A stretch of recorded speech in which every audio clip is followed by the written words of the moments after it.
கன்னியாகுமரி மாவட்டம் நாகர்கோவில் அருகே ஜோதிடம் பலிக்காததால் ஜோதிடரை கொலை செய்த வழக்கில் பெண்மணி உட்பட 2 கைது செய்யப்பட்டுள்ளனர். ஆசாரி பள்ளத்தை சேர்ந்த ஜான் ஸ்டீபன் ஜோதிடம் பார்த்து வந்தார். கடந்த 8ஆம் தேதி இவருடைய மனைவி விஜயகுமாரி வெளியே சென்று விட்டு வீடு திரும்பிய போது ஜான் ஸ்டீபன் இரத்த வெள்ளத்தில் இறந்து கிடந்தார். தகவல் அறிந்து வந்த காவல்துறையினர் சடலத்தை மீட்டு மருத்துவமனைக்கு அனுப்பி வைத்தனர்.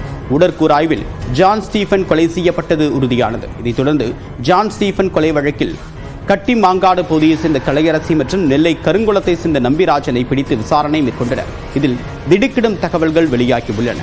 அதில் கலையரசி பிரிந்து போன தன்னுடைய கணவருடன் சேர்ந்து வாழ ஜோதிடர் ஸ்டீபனை அணுகியுள்ளார்.